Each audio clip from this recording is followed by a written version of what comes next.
di kampus itu kan banyak sekali ada organisasi-organisasi seperti ada UKM, ada BEM, HMJ, dan lain sebagainya. Nah, setiap organisasi itu pasti punya program kerjanya tersendiri kan. Jadi mereka melakukan event-event seperti lomba-lomba, ada seminar, dan bahkan ada konser. Pernah nggak sih kalian mikir ada acara yang berjalan sangat rapi, tersusun dan juga terarah, dan kita sebagai pesertanya pasti nyaman dong mengikuti kegiatan-kegiatan seperti itu karena sudah diatur sedemikian rupa oleh panitia-panitianya. Tapi di satu sisi juga kadang-kadang kita melihat ada acara yang berjalan sangat rumit dan juga bahkan kadang-kadang Hamin satu itu baru bergerak. Kalau istilah baliknya itu baru bergerak gitu. Kira-kira apa sih yang mempengaruhi kedua kondisi tersebut? Ada yang mau menanggapi?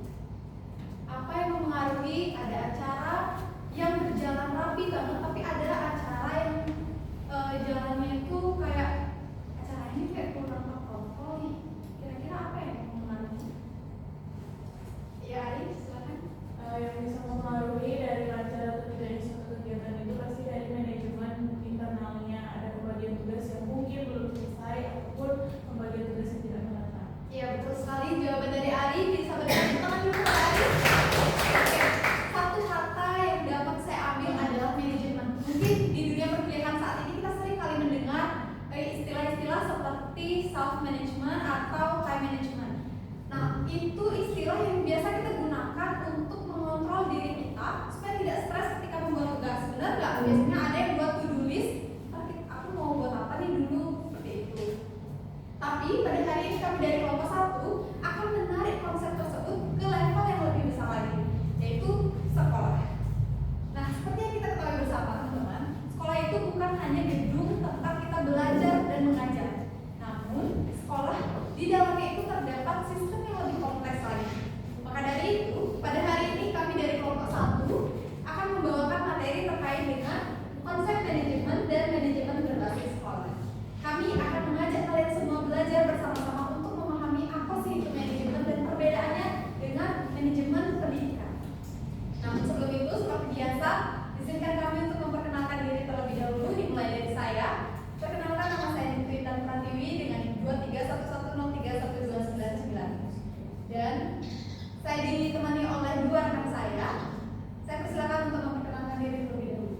Baik, sebelumnya perkenalkan saya Samuli Siti Dewi dengan yang 23110312964 yang dalam presentasi kali ini sebagai pemateri. Terima kasih.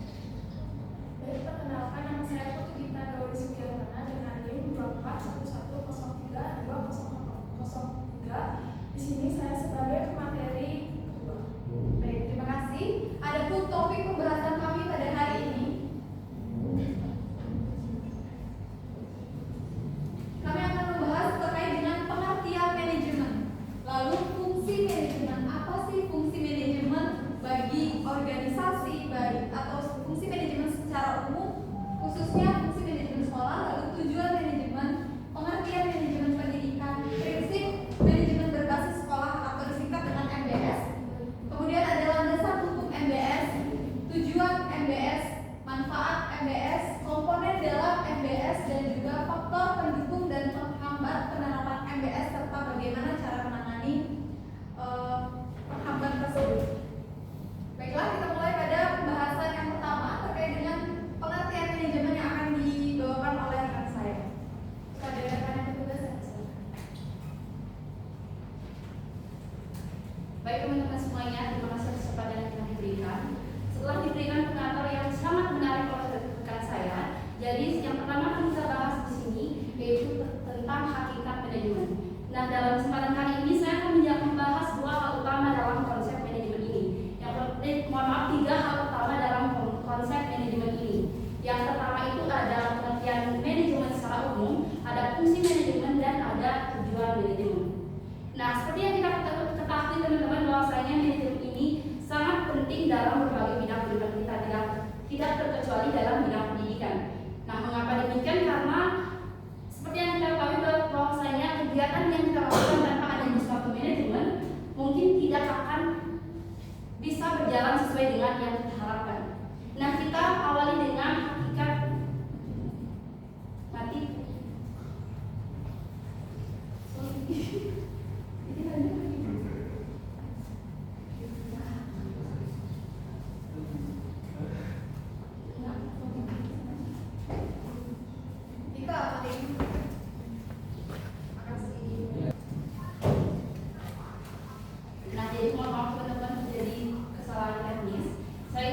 lanjutkan.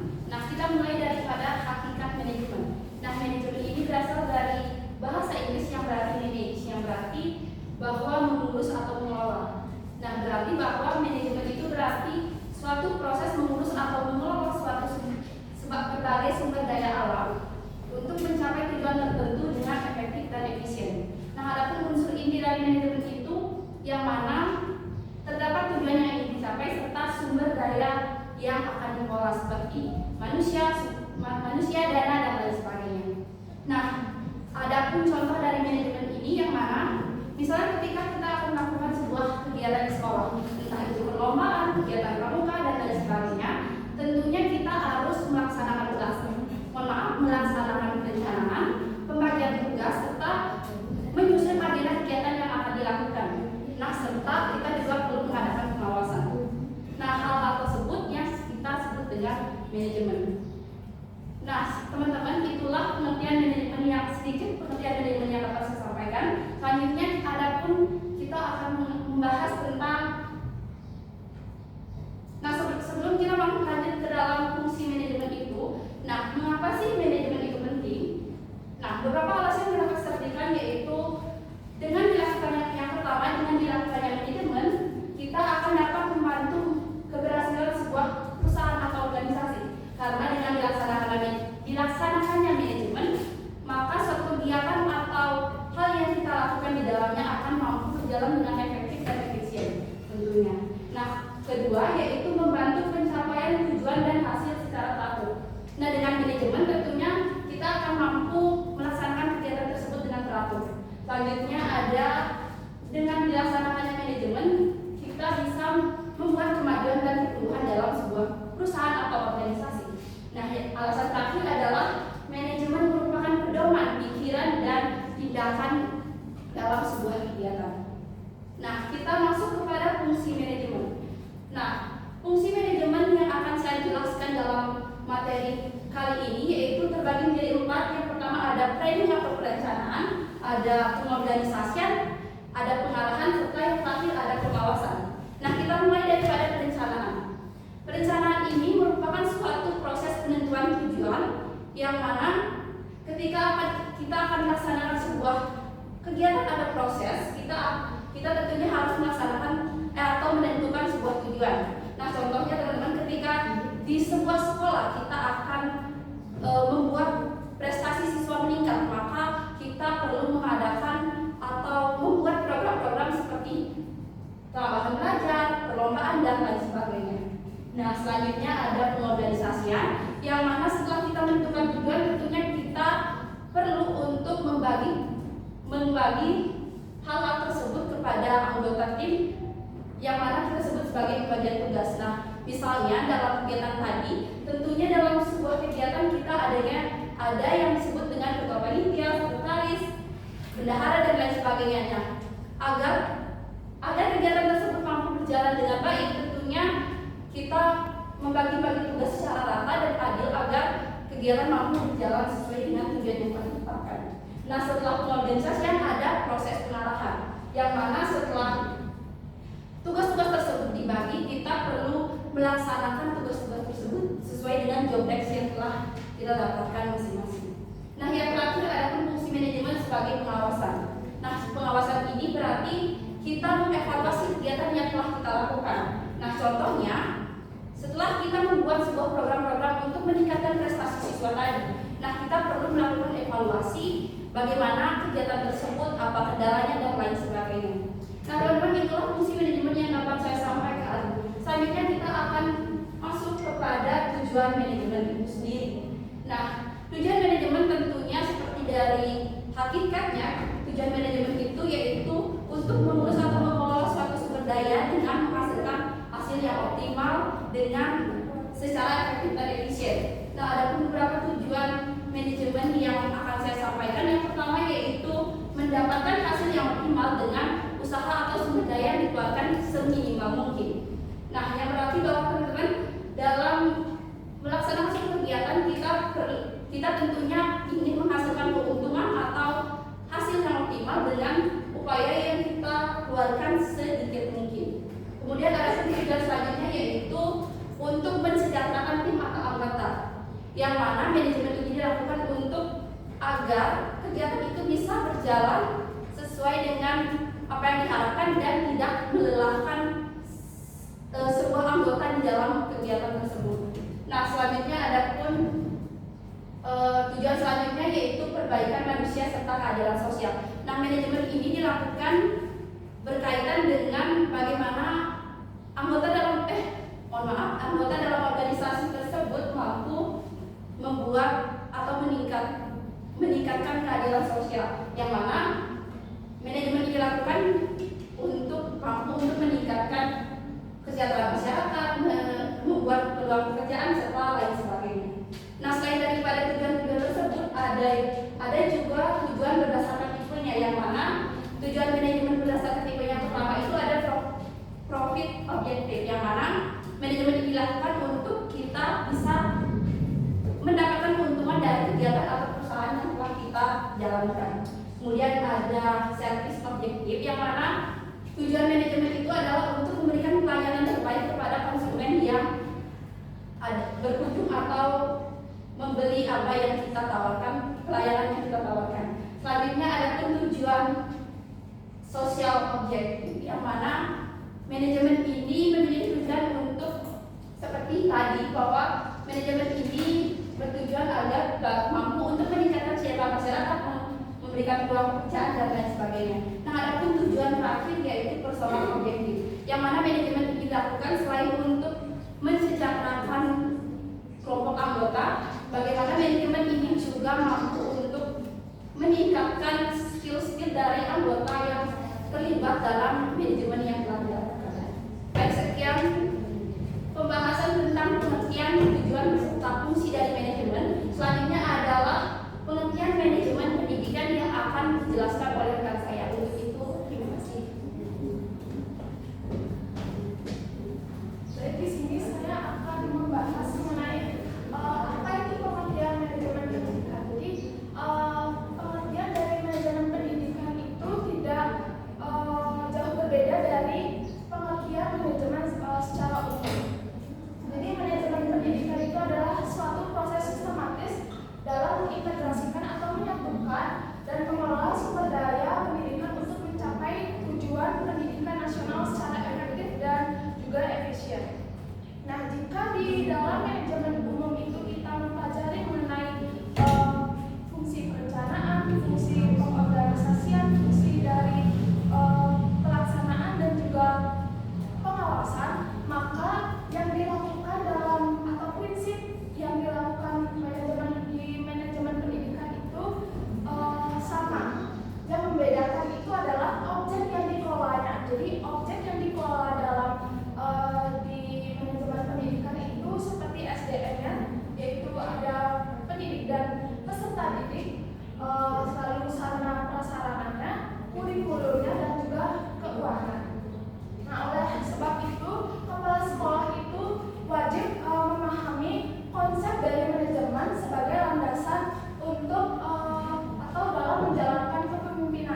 kerangka kebijakan nasional. Jadi sekolah itu tetap membuat keputusan tapi bisa dipertanggungjawabkan.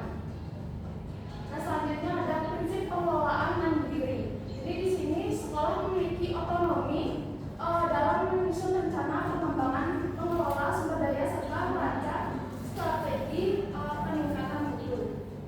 Jadi di sini sekolah itu tidak hanya dikendalikan oleh kebijakan, tetapi di sini sekolah juga membantu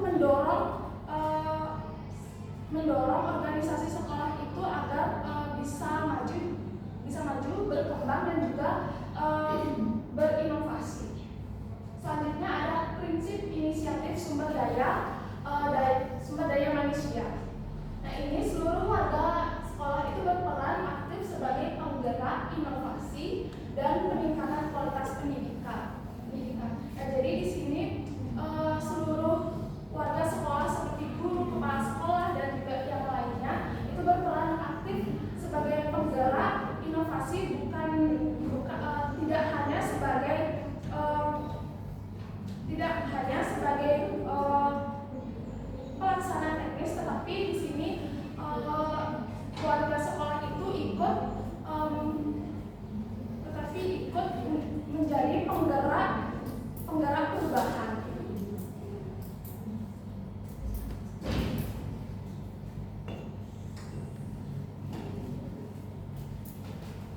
Nah, selanjutnya di sini ada landasan hukum manajemen berbasis sekolah. Jadi yang pertama ini adalah Undang-Undang Nomor 20 Tahun 2003 tentang Sistem Pendidikan Nasional. Jadi di sini yang dijelaskan itu pada pasal 51 ayat 1 itu disebutkan bahwa pengelolaan satuan pendidikan itu dilaksanakan berdasarkan prinsip manajemen berbasis sekolah. Nah, ini berarti NBS ini menunjukkan bahwa bagian dari sistem pendidikan nasional. Selanjutnya ada Undang-Undang Nomor 23 Tahun 2014 tentang Pemerintahan Daerah. Nah, jadi ini sama seperti yang saya tadi jelaskan, yaitu berkaitan dengan prinsip desentralisasi, di mana prinsip ini itu sekolah diberikan otonomi untuk memutuskan atau membuat keputusan, jadi tidak selalu ketergantungan atau tidak menunggu arahan dari pusat atau di pemerintah. Selanjutnya ada peraturan pemerintah nomor 19 tahun 2005 tentang standar nasional pendidikan. Jadi di sini pengelolaan pendidikan itu harus bersifat efektif dan juga efisien dan juga transparan. Nah, prinsip ini merupakan suatu ciri dari MBS atau manajemen berbasis sekolah. Dan selanjutnya ada Permendiknas nomor 19 tahun 2007 tentang standar pengelolaan pendidikan. Jadi di sini pada pasal ini menjelaskan bahwa MBS ini diberikan suatu pedoman teknis bagaimana sekolah itu dikelola, bagaimana melaksanakan rencana kerja, lalu melaksanakan suatu evaluasi. Jadi panduan ini itu menjadi operasional dari penerapan MBS di tingkat satuan pendidikan. Dan ada pun landasan filosofinya, yaitu yang pertama ada berbasis pada desentralisasi dan juga demokrasi pendidikan, dan yang kedua sekolah dipandang sebagai unit yang paling menerima kebutuhan peserta didik dan juga lingkungan. Selanjutnya yang terakhir ada otonomi sekolah diyakini meningkatkan efektivitas dan mutu pendidikan.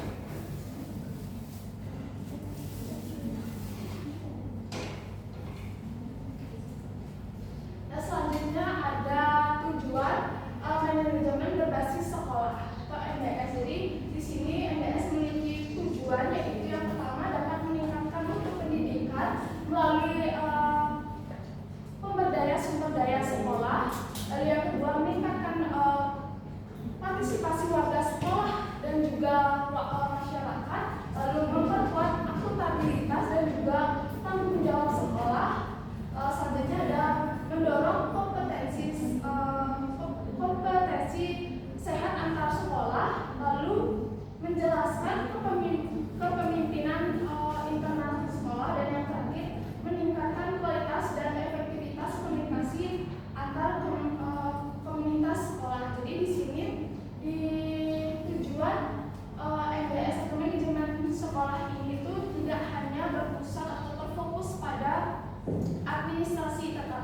lebih berorientasi pada hasil, output, dan juga outcome pendidikan. Baik, sekian penjelasan dari saya. Selanjutnya materi selanjutnya akan dibahas oleh rekan saya selanjutnya.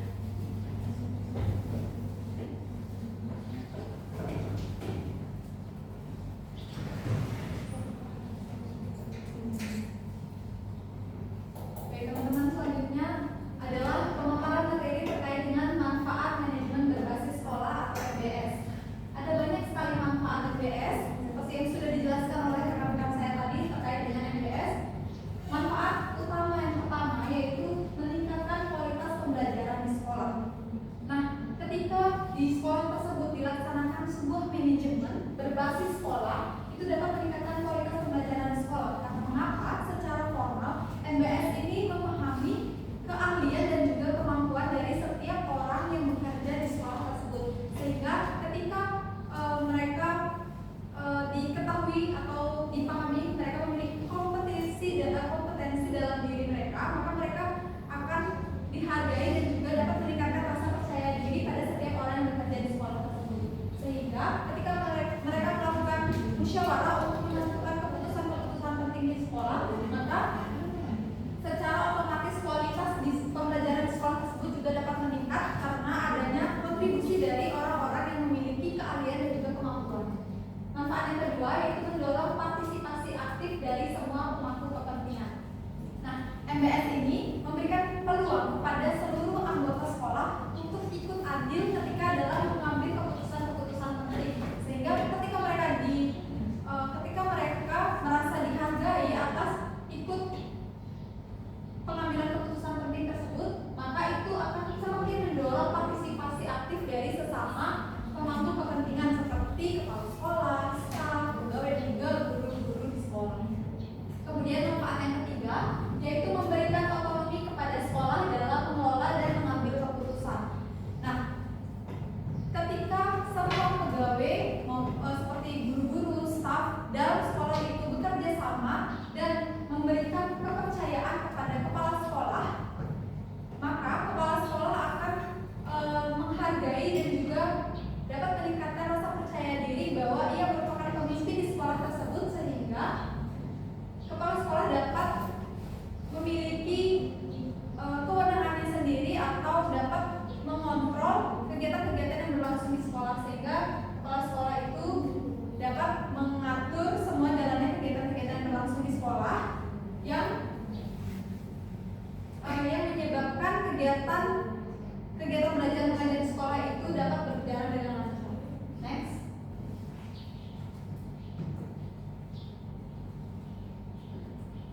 Selanjutnya ada komponen-komponen dalam MBS. Komponen-komponen dalam MBS ini berarti apa saja yang berperan atau apa saja yang ada di dalam MBS ini. Yang pertama, manajemen kurikulum dan program pengajaran.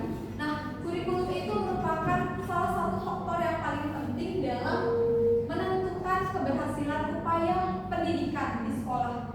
Karena mengapa? Karena administrasinya itu sangat penting, mulai dari perencanaan, ada implementasi di dalam kurikulum tersebut, dan juga ada penilaian. Selanjutnya, pendidik. Pendidik merupakan salah satu kunci keberhasilan sekolah, karena pendidik itu memiliki tanggung jawab untuk memberikan perubahan positif bagi kehidupan siswanya. Selain itu juga pendidik melakukan pengajaran, pendampingan, dan juga penilaian bagi siswa-siswa. Jadi pendidik memiliki tanggung jawab yang sangat penting dalam manajemen berbasis sekolah ini. Kemudian yang ketiga ada namanya manajemen siswa. Nah, istilah manajemen siswa ini mengacu pada seluruh upaya yang dilakukan untuk mengendalikan siswa-siswa dari ketika mereka mulai mendaftar di sekolah tersebut hingga mereka akan meninggalkan sekolah tersebut atau lulus. Dan yang keempat yaitu manajemen keuangan dan pembiayaan. Manajemen pembiayaan atau manajemen keuangan ini merupakan juga salah satu faktor yang sangat penting untuk menentukan keberhasilan atau kegagalan dari seluruh rangkaian kegiatan yang dilakukan sekolah. Nah, dalam manajemen keuangan ini ada yang namanya pengelolaan keuangan. Pengelolaan keuangan itu meliputi ada perencanaan, pengorganisasian, lalu ada pengarahan, pengawasan keuangan, dan juga pengendalian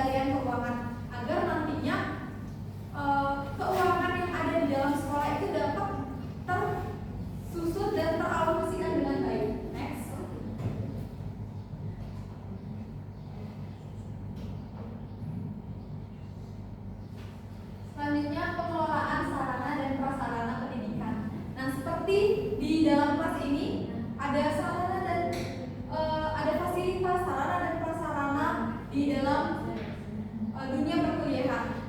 Sama seperti di sekolah, banyak sekali sarana dan prasarana yang dapat membantu kegiatan di sekolah itu berjalan dengan lancar. Namun yang paling penting adalah bagaimana seluruh anggota sekolah memiliki pemahaman yang kuat terkait dengan bagaimana menjaga sarana tersebut, bagaimana untuk mengelola sarana tersebut, menjaga dan juga tidak merusak sarana-sarana yang telah disediakan di sekolah. Lalu pengelolaan hubungan sekolah dengan masyarakat.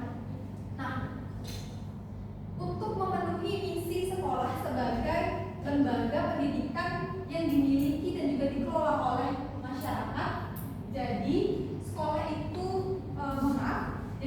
itu sudah seharusnya memenuhi keinginan dan juga kebutuhan para siswa dan juga masyarakat setempat, dan masyarakat pun juga memiliki hak untuk mereka mengetahui apa saja sih yang ada di sekolah itu, lalu apa aja program-program yang ada di sekolah tersebut, dan sumber daya apa yang mereka punya di sekolah tersebut, dan sebagainya, teman-teman. Dan sekolah pun juga memiliki kewajiban untuk memahami harapan masyarakat untuk sekolah tersebut, apa permintaan dari masyarakat itu apa, dan juga kekhawatiran yang dirasakan oleh masyarakat dari manajemen di dalam sekolah. Selanjutnya ada manajemen layanan khusus. Nah, manajemen layanan khusus ini dikembangkan untuk membantu dan mendukung pembelajaran siswa dan juga kegiatan belajar mengajar di sekolah. Mengapa demikian?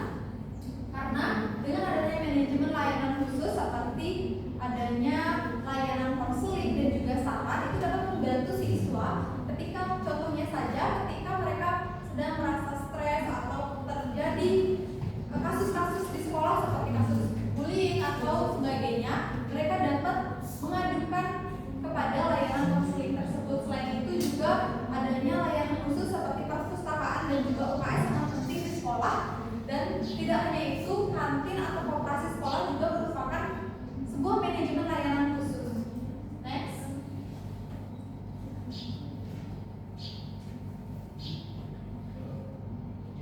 Setelah memahami apa saja komponen-komponen dalam MBS, kita akan lanjut pada faktor pendukung penerapan MBS.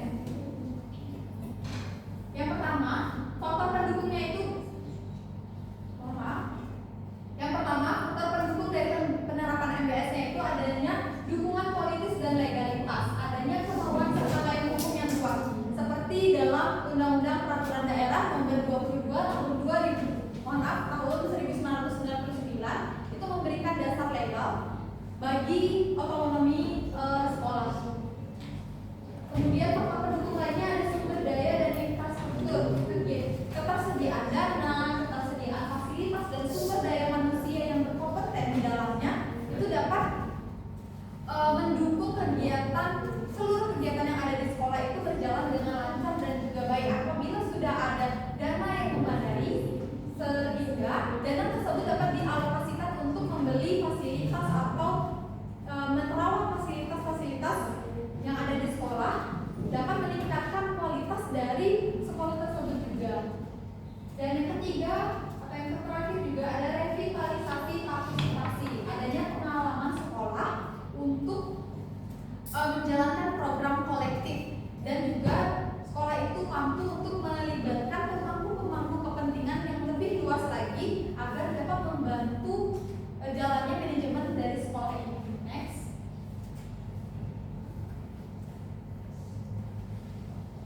Jika tadi kita membahas terkait dengan faktor pendukungnya, namun tidak dipungkiri juga setiap kegiatan atau setiap hal yang kita lakukan itu pasti ada saja faktor penghambatnya, dan begitu juga pada penerapan MBS ini terdapat beberapa faktor penghambat. Yang pertama, keberagaman peserta didik.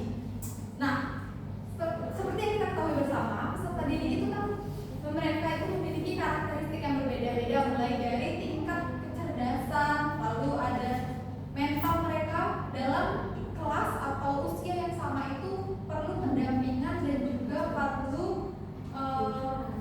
penanganan yang cukup rumit, sehingga itu menjadi salah satu faktor penghambat dari penerapan MBS. Jadi seluruh guru, baik kepala sekolah, itu juga mereka harus bekerja sama untuk menangani keberagaman peserta didik ini. Lalu yang kedua, kesejahteraan dan kondisi pendidik. psikososial yang dirasakan situasi psikososial yang buruk yang dirasakan oleh pendidik itu dapat mempengaruhi bagaimana ia mengajar di kelas. Selain itu juga mungkin kita semua tahu bahwa tingkat kesejahteraan ekonomi guru itu sangat rendah, sehingga juga itu dapat mempengaruhi profesionalisme guru ketika mengajar di sekolah. Lalu ada keterbatasan dana dan sarana. Tentu saja ini menjadi salah satu pilar utama mengapa penerapan MBS itu masih terhambat. Apabila dana dan juga sarana itu tidak memadai di suatu sekolah, maka kegiatan yang akan dilaksanakan sekolah itu tidak akan berjalan dengan lancar. Dan yang keempat sebenarnya partisipasi masyarakat. Nah, padahal partisipasi itu sangat dibutuhkan untuk sama-sama meningkatkan dan juga menjaga mutu dari mutu pada peserta didik untuk dapat meningkatkan mutu yang baik pada peserta didik, sehingga diharapkan kesadaran orang tua dan juga masyarakat setempat itu mampu menjaga hubungan yang baik dengan sekolah. Next. Jadi dari faktor penghambat tersebut ada beberapa cara yang dapat dilakukan untuk mengatasi faktor penghambat agar nantinya MBS dapat berjalan dengan lancar di sekolah. Yang pertama, manajemen peserta didik. Nah, kalau tadi kan kita tahu bahwa peserta didik itu memiliki karakteristik yang berbeda-beda.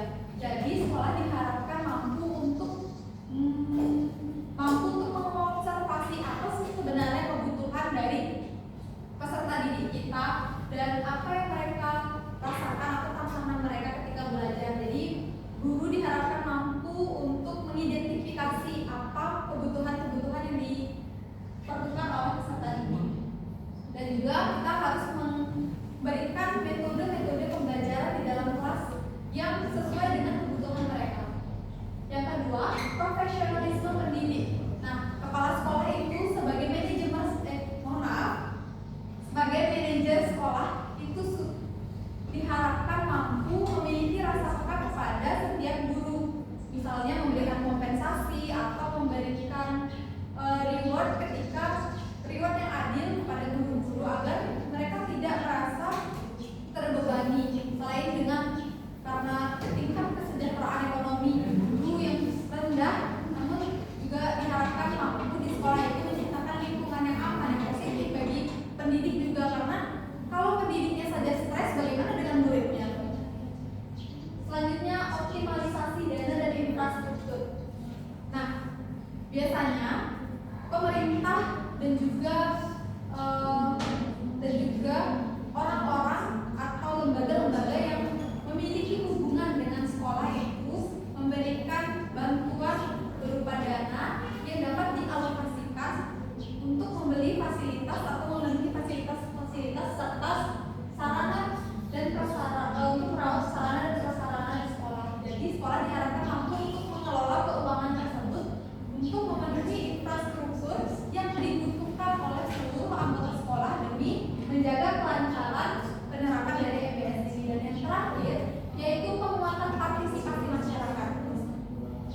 Hubungan antara sekolah dengan masyarakat itu diharapkan terjalin dengan baik, dan juga komunikasi antara sekolah dan juga masyarakat, seperti sekolah dapat mengundang orang tua seperti ada rapat komite tersebut agar nantinya terlibatan orang tua itu dapat aktif sehingga mereka dapat bersama-sama untuk menciptakan suasana yang aman dan nyaman serta meningkatkan potensi akademik dari seluruh peserta didik. Baiklah, pembahasan materi dari kelompok 1 sudah berakhir. Kami akan beralih pada sesi diskusi.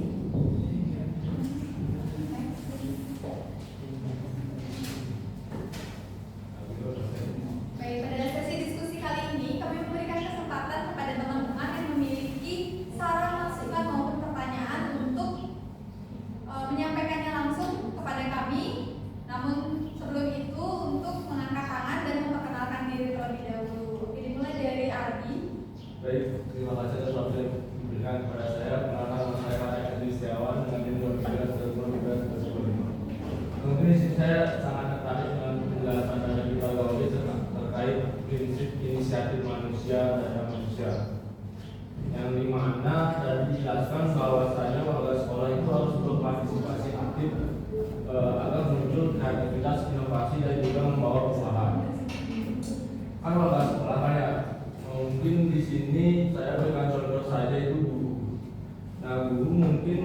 akan adanya banyak tugas administrasi, contohnya seperti membuat FPP atau modul ajar, menilai siswanya dan lain sebagainya. Apakah hal itu masih realistis untuk dilakukan supaya membawa perubahan kepada sekolah? Itu saja pertanyaan dari saya. Baik, terima kasih Adi. Selanjutnya, saya berikan kesempatan kembali untuk teman-teman yang ingin mengajukan pertanyaan kepada kami. Bisa mengangkat tangan. Baik, Rehan, dipersilakan. Baik, terima kasih atas waktunya. Tadi menjelaskan tentang MTS ya, yang mana sekolah diberikan autonomi yang lebih besar untuk mengelola sumber daya mereka. Mohon maaf, Rehan, mungkin bisa dijelaskan suaranya. Ini kan menjelaskan tentang MTS, ya, manajemen berbasis sekolah. Kan diberikan autonomi yang lebih besar untuk mengelola sumber daya mereka tentang mengambil keputusan dan mengembangkan program pendidikan yang sesuai dengan kebutuhan dan kondisi sekolah mereka masing-masing. Nah, dengan tujuan agar pengelolaan pendidikan menjadi lebih efektif dan fleksibel dan sesuai dengan karakteristik lingkungan di sekolah mereka. Karena tiap sekolah mungkin beda-beda yang ini karakteristiknya. Nah, di dalam praktiknya itu jika manajemen berbasis sekolah atau MBS itu memberikan otonomi kepada dalam mengelola dan mengambil keputusan, mengapa dalam praktiknya itu banyak sekolah yang masih ketergantungan pada kebijakan atau arahan dari dinas pendidikan, bukan mereka yang mengambil kebijakannya secara langsung. Baik, terima kasih Rehan. Apakah ada yang ingin mengajukan pertanyaan kembali dari rekan-rekan? Baik, apabila tidak, saya berikan kesempatan juga bagi rekan-rekan untuk apabila nanti memiliki masukan atau tanggapan terhadap pertanyaan dari dua rekan kita tadi, boleh nanti menambahkan ketika kami telah selesai menjawab. Dan saat ini izinkan kami untuk berdiskusi sebentar untuk menjawab pertanyaan dari rekan-rekan tadi.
terima kasih atas pertanyaannya. Izin menjawab pertanyaan dari tadi yang mana pertanyaannya itu guru itu diharapkan terus inspiratif dan berkreativitas dalam di balik tugas-tugasnya yang sudah lumayan berat seperti itu. Nah, namun seperti yang kita ketahui bahwasanya di dalam konsep MBS itu memang guru diharapkan untuk lebih inisiatif dan berkreativitas sesuai dengan tanggung jawabnya masing-masing. Kembali lagi, manajemen berbasis sekolah ini dilakukan memang untuk bagaimana guru itu mampu untuk menyesuaikan yang mana tugas yang dilakukan dan bagaimana tugas tersebut dilakukan. Kembali lagi, tadi seperti yang dijelaskan tadi bahwasanya bagaimana MBS ini dilakukan dan disesuaikan dengan agar dibagi rata kepada pembagian tugasnya seperti itu. Mungkin itu yang dapat saya sampaikan. Kita harus Sedikit menambahkan terkait dengan pertanyaan Ardi dan juga jawaban dari rekan saya. Seperti yang tadi sudah saya jelaskan terkait dengan manfaat MBS, tentu saja untuk mendorong partisipasi aktif dari semua pemangku kepentingan di sekolah. Nah, guru itu sudah memiliki komitmen dan juga tanggung jawab yang seharusnya mereka memang melakukan pengajaran, pendampingan dan juga penilaian kepada siswa. Jadi itu merupakan tugas dari seorang pendidik yang memiliki tanggung jawab yang sangat besar. Namun dalam hambatannya memang seringkali guru itu merasa stres atau banyak sekali tekanan akibat dari lingkungan psikososial yang buruk pada mereka dan juga mengingat juga tingkat kesejahteraan ekonomi mereka yang rendah sehingga kadang mereka juga banyak sekali memiliki tekanan dalam diri mereka. Namun diharapkan sekolah atau kepala sekolah itu dapat mengadakan kegiatan-kegiatan yang positif bagi guru seperti mengadakan pelatihan pengembangan kreativitas atau mengadakan seminar-seminar yang dapat membantu guru-guru itu jadi meningkatkan semangatnya mereka untuk mengajar dan juga tetap memberikan inovasi-inovasi dan kreativitas mereka. Mungkin sekian jawaban dari kami. Apakah dari Ardi mau menerima jawaban atau masih ingin bertanya kembali? Dan dari teman-teman juga, apakah ada yang mau menanggapi? Pas. Baik, jika tidak bagaimana dengan Ardi? Apakah menerima jawaban kami? Baik, terima kasih atas jawabannya. Mungkin sudah cukup. Baik, terima kasih kembali Ardi. Selanjutnya kami akan menjawab pertanyaan dari Rehan yang akan dijawab oleh rekan saya. Silakan. Terima kasih atas kesempatannya. Di sini saya akan menjawab pertanyaan dari Reka. Jadi ini pertanyaannya itu kenapa MBS itu memberikan otonomi kepada sekolah, padahal di kenyataannya itu kepala sekolah itu masih ketergantungan atau bergantung pada arahan dari dinas pendidikan atau pemerintah pusat. Nah itu dipengaruhi oleh beberapa faktor. Yang pertama itu faktor budaya birokrasi. Itu organisasi Indonesia yaitu pendidikan masih cenderung sentralistik, sehingga sekolah tersebut itu masih ketergantungan dengan keputusan pemerintah pusat. Lalu yang kedua, tidak semua sekolah itu memiliki kemampuan untuk